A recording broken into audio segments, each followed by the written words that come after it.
질문 하나 드리겠습니다. 당신은 얼마가 있어야 안심됩니까? 10억, 20억, 50억. 솔직히 답하십시오. 아무리 있어도 불안합니다. 병원비가 얼마나 들지 모르잖아. 물가가 계속 오르잖아. 자녀들한테 돈 못 주면 어쩌지? 끝없는 불안입니다. 반대로 이런 사람도 있습니다.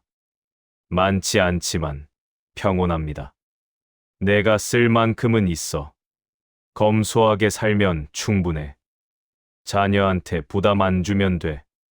같은 금액인데 누군가는 불안하고 누군가는 평온합니다. 차이가 무엇입니까? 금액이 아니라 마음입니다. 더 정확히는 생활 방식입니다. 200년 전 정약용은 목민심서에서 말했습니다. 청렴칭례하면 만족을 알고 탐욕스러우면 족함이 없다. 검소지엔수하게 살면 적은 것으로도 충분하고 사치하면 많아도 부족하다. 이것은 도덕 교훈이 아닙니다. 경제 원칙입니다. 노후 생존 전략입니다. 오늘 인문학 산책에서는 목민심서의 청렴과 검소를 노후 재정 관리에 적용해 봅니다. 이것은 추상적 이야기가 아닙니다. 구체적이고 실용적인 재정 전략입니다. 도입부 목민심서, 청렴한 관리가 부자보다 존경받은 이유. 안녕하십니까? 인문학 산책입니다. 정약용 시리즈 세 번째 시간입니다. 1편에서 우리는 18년 유배를 통해 위기 극복을 배웠습니다. 2편에서는 목민심서를 통해 존경받는 리더십을 배웠습니다. 오늘 3편에서는 목민심서의 또 다른 핵심, 청렴과 검소를 다룹니다. 특히 노후 재정관리에 적용합니다. 청백리와 탐관오리. 조선시대에는 두 종류의 관리가 있었습니다. 청백리 칭바이리와 탐관오리 탐관우리. 청백리는 청렴결백한 관리입니다. 녹복만으로 살았습니다. 백성에게서 한 푼도 받지 않았습니다. 집은 초라했고 식사는 검소했습니다. 하지만 백성들이 존경했습니다. 죽은 후에도 기억했습니다. 탐관오리는 탐욕스러운 관리입니다. 백성을 수탈했습니다. 뇌물을 받았습니다. 큰 집에 살고 호화롭게 지냈습니다. 하지만 백성들이 증오했습니다. 죽으면 무덤에 침을 뱉었습니다. 누가 더 행복했습니까? 누가 더 성공했습니까? 단기적으로는 탐관오리가 부유했습니다. 하지만 장기적으로는 청백리가 승리했습니다. 존경, 명예, 평온한 노년. 다산의 청렴 철학. 다산은 목민심서에서 청렴을 가장 강조합니다. 수루령의 첫째 덕목은 청렴이다. 청렴하지 않으면 다른 모든 것이 무너진다. 왜 그럴까요? 첫째, 신뢰 때문입니다. 청렴한 사람은 신뢰받습니다. 탐욕스러운 사람은 불신받습니다. 둘째, 만족 때문입니다. 청렴하면 적은 것으로 만족합니다. 탐욕스러우면 많아도 부족합니다. 셋째, 평온 때문입니다. 청렴하면 두려울 것이 없습니다. 탐욕스러우면 항상 불안합니다. 중장년에게 적용. 중장년의 여러분, 당신은 청백리입니까? 탐관오리입니까? 물론 백성을 수탈하지는 않습니다. 하지만 탐욕이 있을 수 있습니다. 조금만 더, 이것만 더, 끝없는 욕망. 그것이 당신의 노년을 불안하게 만듭니다. 다산은 말합니다. 청렴과 검소가 답이라고. 일부 청렴칭례, 탐욕이 노년을 파괴하는 세 가지 이유. 다산은 목민심서 제2편 유릴릴리지에서 청렴을 강조합니다. 율기란 자기 자신을 다스리는 것입니다. 그중 첫째가 청렴입니다. 청렴하지 않으면 백성을 다스릴 수 없다. 이것을 노후에 적용하면 청렴하지 않으면 노후를 지킬 수 없다. 왜 탐욕이 노년을 파괴합니까? 세 가지 이유가 있습니다. 첫째, 탐욕은 평생 쌓은 신뢰를 무너뜨립니다. 다사는 말합니다. 한 번의 부정이 평생의 명예를 무너뜨린다. 실제 사례를 봅시다. 김씨 68세는 평생 성실하게 살았습니다. 회사에서 존경받는 부장이었습니다. 은퇴 후 아파트 입주자 대표가 되었습니다. 그런데 관리비를 횡령했습니다. 3천만 원. 잠깐만 빌려 쓰고 갚으려고 했다. 들통났습니다. 평생 쌓은 신뢰가 한순간에 무너졌습니다. 이웃들이 수군거렸습니다. 평생 저랬을 거야. 겉으로만 착한 척했지. 자녀들도 실망했습니다. 아버지가 그럴 줄은. 김 씨는 우울증에 걸렸습니다. 내가 평생 뭐 했나. 한 번의 탐욕이 평생을 무너뜨렸습니다. 다사는 경고합니다. 정념은 한순간에 무너질 수 있다. 평생 지켜도 한 번의 실수로 모든 것을 잃는다. 중장년의 여러분, 탐욕에 유혹이 옵니다. 이 투자하면 돈 벌 수 있어. 세금 좀 줄이려면 이렇게 해. 이것쯤이야 괜찮겠지. 절대 넘어가지 마십시오. 평생 쌓은 것을 한순간에 잃을 수 있습니다. 둘째, 탐욕은 자녀의 존경을 잃게 만듭니다. 다사는 말합니다. 위에서 탐욕스러우면 아래도 탐욕스러워진다. 위에서 청렴하면 아래도 청렴해진다. 부모가 탐욕스러우면 어떻게 됩니까? 자녀도 탐욕스러워집니다. 그리고 부모를 존경하지 않습니다. 실제 사례. 이 씨 72세는 돈에 집착했습니다. 자녀들에게 항상 돈 이야기만 했습니다. 너희가 나한테 얼마나 받았는데? 내가 죽으면 유산이 얼마인데? 명절 때마다 유산 분할 이야기를 했습니다. 자녀들은 지쳤습니다. 아버지는 돈밖에 몰라. 우리를 사랑하는 게 아니라 돈으로 묶으려 해. 점점 방문을 줄였습니다. 이 씨는 외로웠습니다. 내가 이렇게 재산 모았는데 왜 안 오지? 모순입니다. 재산 때문에 자녀들이 떠났습니다. 반대 사례. 박 씨 70세는 검소하게 살았습니다. 자녀들에게 유산 이야기를 하지 않았습니다. 너희는 너희 인생 살아라. 나는 내 것으로 충분히 살 수 있어. 대신 사랑을 표현했습니다. 보고 싶다. 사랑한다. 자녀들이 자주 찾아왔습니다. 돈 때문이 아니라 사랑 때문에. 박 씨는 행복했습니다. 다사는 말합니다. 청렴한 사람은 자녀의 존경을 받는다. 셋째, 탐욕은 결국 재산도 잃게 만듭니다. 역설적입니다. 탐욕스러우면 오히려 재산을 잃습니다. 왜 그럴까요? 탐욕 때문에 위험한 투자를 하기 때문입니다. 실제 사례. 최 씨 65세는 퇴직금 3억을 받았습니다. 충분한 금액이었습니다. 하지만 만족하지 못했습니다. 이걸로는 부족해. 더 벌어야 해. 고수익 투자를 찾았습니다. 연 20% 수익 보장, 원금 보장, 안전한 투자. 사기였습니다. 3억을 모두 잃었습니다. 최 씨는 절망했습니다. 탐욕만 부리지 않았어도. 반대 사례. 정 씨 67세는 퇴직금 2억을 받았습니다. 최 씨보다 적었습니다. 하지만 만족했습니다. 이 정도면 충분해. 안전하게 예금과 국채에 투자했습니다. 수익률은 낮았지만 안전했습니다. 검소하게 살았습니다. 10년이 지났습니다. 최 씨는 영원, 정 씨는 여전히 2억 이상. 다사는 말합니다.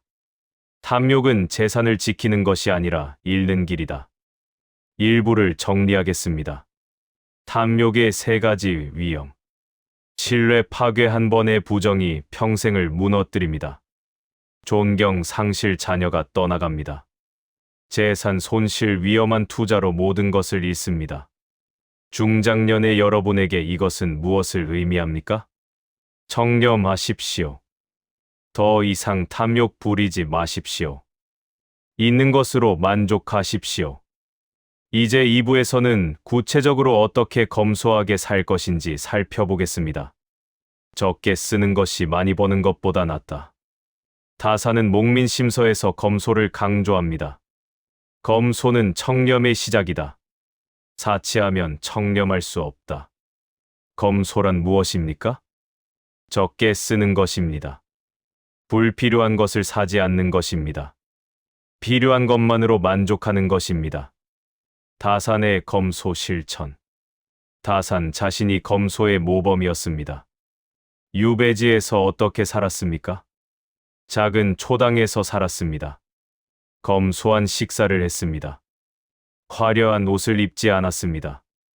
하지만 초라하지 않았습니다. 깨끗하고 단정했습니다. 책을 읽고 글을 썼습니다. 제자들과 학문을 나눴습니다. 품이 있었습니다. 검소하되 품이 있는 삶. 이것이 다산의 모범입니다. 필요와 욕망의 구분. 검소의 첫걸음은 구분입니다. 필요니 일화 욕망 원태의 구분. 필요는 없으면 안 되는 것입니다. 식사, 주거, 의복, 의료. 욕망은 있으면 좋지만 없어도 되는 것입니다. 명품, 고급 차, 해외여행, 고급 레스토랑. 다사는 말합니다. 필요한 것은 충족하라. 욕망은 절제하라. 중장년의 적용. 쇼핑할 때마다 물으십시오. 이것이 필요한가? 욕망인가? 이것 없이는 못 사는가? 이것을 사면 정말 행복한가? 대부분은 욕망입니다. 사지 않아도 됩니다. 검소한 생활의 실천. 구체적으로 어떻게 검소하게 삽니까? 주거비. 큰 집이 필요합니까? 자녀들이 독립했는데 왜 큰 집에 삽니까? 관리비, 난방비가 부담됩니다. 작은 집으로 이사하는 것을 고려하십시오. 실제 사례. 김 씨 부부는 자녀 독립 후 40평 아파트에 살았습니다. 관리비만 월 30만 원. 25평으로 이사했습니다. 관리비가 월 15만 원으로 줄었습니다. 연 180만 원 절약. 10년이면 1,800만 원입니다. 식비. 매일 외식할 필요 없습니다. 고급 레스토랑 갈 필요 없습니다. 집에서 해 먹으십시오. 건강에도 좋고 경제적입니다. 실제 사례. 이 씨 부부는 매일 외식했습니다.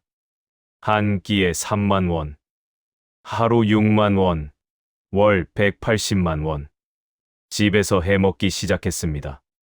식재료비 월 60만 원, 월 120만 원 절약. 연 1,440만 원입니다. 의복비. 명품이 필요합니까? 유행 따라 옷 살 필요 있습니까? 있는 옷 입으십시오. 깨끗하고 단정하면 충분합니다. 다사는 말합니다. 의복은 몸을 가리면 된다. 화려할 필요 없다. 교제비. 모든 모임에 다 갈 필요 없습니다. 의미 있는 관계만 유지하십시오. 형식적인 모임은 줄이십시오. 지리간도 돈도 아낍니다. 여가비. 해외여행을 매년 갈 필요 없습니다. 국내 여행도 좋습니다. 가까운 곳 산책도 좋습니다. 돈 많이 쓰는 것이 행복은 아닙니다. 효도비. 자녀에게 과도하게 주지 마십시오. 이것도 사줄게, 저것도 사줄게. 자녀가 당연하게 여깁니다. 적절히 주십시오. 검소의 오해. 검소를 오해하지 마십시오. 검소 인색하. 인색은 필요한 것도 안 쓰는 것입니다. 검소는 불필요한 것을 안 쓰는 것입니다. 예를 들어 병원비는 아끼면 안 됩니다. 건강은 가장 중요합니다. 교육비, 손주 교육, 자신의 평생학습도 아끼면 안 됩니다. 투자입니다. 관계 유지비 의미 있는 선물, 경조사비도 적절히 써야 합니다. 검소, 초라. 검소하되 품위는 지켜야 합니다. 깨끗하고 단정하십시오. 쓰다구려를 사라는 것이 아닙니다. 적게 사되 좋은 것을 사십시오. 예를 들어 옷 10벌 사지 말고 3벌만 사되 좋은 것을 사십시오. 오래 입을 수 있습니다. 검소, 선택과 집중. 불필요한 것을 버리고 필요한 것에 집중하는 것입니다. 검소의 경제학. 검소가 경제적으로 얼마나 유리합니까? 계산해 봅시다. 월 소비 300만 원, 200만 원으로 줄이면 월 100만 원 절약. 연 1200만 원 절약. 10년이면 1억 2천만 원입니다. 이자까지 고려하면 더 많습니다. 이것이 검소의 힘입니다. 다사는 말합니다. 적게 쓰는 것이 많이 버는 것보다 낫다. 수입을 늘리기는 어렵습니다. 특히 은퇴 후에는. 하지만 지출을 줄이는 것은 가능합니다. 오늘부터 가능합니다. 2부를 정리하겠습니다. 필요와 욕망을 구분하십시오. 구체적 검소 실천 주거비, 식비, 의복비, 교재비, 여가비를 줄이십시오. 검소의 오해 바로잡기 검소 인색, 검소 초람. 검소의 경제학 월 100만 원, 절약 10년 1억 2천만 원. 적게 쓰는 것이 많이 버는 것보다 낫습니다. 중장년의 여러분에게 이것은 무엇을 의미합니까? 지금 당장 불필요한 지출을 찾아 줄이십시오. 검소하되 품위 있게 사십시오. 이제 3부에서는 이 모든 것을 통합하여 자립적 노년을 설계하는 법을 살펴보겠습니다. 자녀에게 부담 주지 않고 스스로 지키는 노후. 다사는 유배지에서 18년을 살았습니다. 가족과 떨어져 수입도 없이. 어떻게 살았습니까? 자립했습니다. 서울에 가족이 보내주는 적은 돈으로 검소하게 살았습니다. 제자들이 도왔습니다. 스스로 책을 써서 의미를 찾았습니다. 누구에게도 부담을 주지 않았습니다. 이것이 다산의 품이었습니다. 자립적 노년이란. 자립적 노년이란 무엇입니까? 경제적으로 자녀에게 의존하지 않는 것입니다. 물론 자녀가 도와줄 수는 있습니다. 하지만 요구하지 않는 것입니다. 기대하지 않는 것입니다. 나는 내 것으로 산다. 이것이 자립입니다. 왜 자립이 중요합니까? 첫째, 자존심 때문입니다. 자녀에게 손 벌리고 싶지 않습니다. 둘째, 자녀를 위해서입니다. 자녀도 자기 삶이 있습니다. 경제적 부담을 주면 안 됩니다. 셋째, 관계를 위해서입니다. 돈 문제는 관계를 망칩니다. 경제적으로 독립하면 관계가 좋아집니다. 자립적 노년의 설계. 구체적으로 어떻게 자립적 노년을 설계합니까? 다산의 청렴과 검소 원칙을 적용합니다. 첫째, 재정 상태를 정확히 파악하십시오. 얼마가 있습니까? 월 수입은 얼마입니까? 연금, 이자 등. 월 지출은 얼마입니까? 종이에 쓰십시오. 명확히 하십시오. 실제 예시. 박 씨 68세의 경우 총 자산 3억, 집 2억, 예금 1억. 월 수입 150만 원, 국민연금 100만, 이자 50만. 월 지출 200만 원. 부족분 50만 원. 이대로 가면 문제입니다. 둘째, 지출을 줄이십시오. 200만 원, 150만 원으로. 어떻게? 2부에서 배운 검소 원칙 적용. 식비 절약 월 30만 원. 교재비 절약 월 10만 원. 여가비 절약 월 10만 원. 총 50만 원 절약. 이제 수지 균형입니다. 셋째, 비상금을 준비하십시오. 예상치 못한 지출이 있습니다. 병원비, 수리비, 경조사비. 최소 1년치 생활비는 현금으로 가지고 있으십시오. 박 씨의 경우 150만, 12개월 1,800만 원. 나머지는 안전하게 투자하십시오. 넷째, 소비 습관을 바꾸십시오.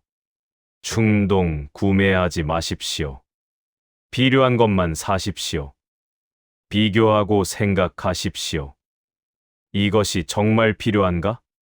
다섯째, 의료비를 대비하십시오. 나이 들수록 의료비가 늘어납니다.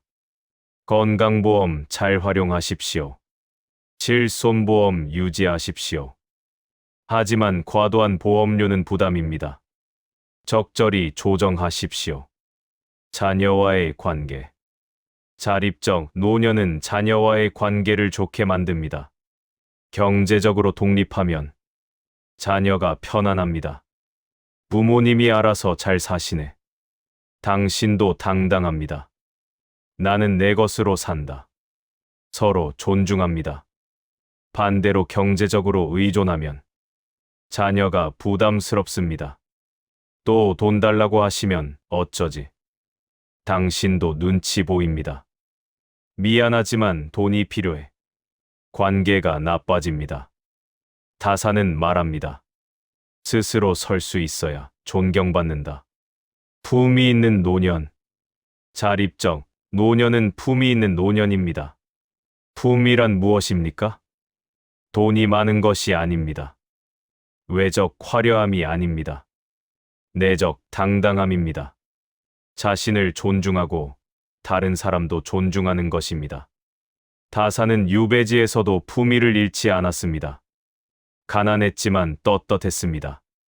검소했지만 단정했습니다. 책을 읽고 글을 쓰고 제자를 가르쳤습니다. 이것이 품위입니다. 중장년의 여러분도 마찬가지입니다. 청렴하고 검소하게 사십시오. 자녀에게 부담 주지 마십시오. 하지만 품위는 지키십시오. 깨끗하고 단정하고 당당하십시오. 배우고 성장하고 기여하십시오. 이것이 품위 있는 노년입니다. 3부를 정리하겠습니다. 자립적 노년 경제적으로 자녀에게 의존하지 않기. 구체적 설계 재정 파악, 지출 줄이기, 비상금 준비, 소비 습관 변화. 자녀와의 관계 경제적 독립이 관계를 좋게 만듭니다.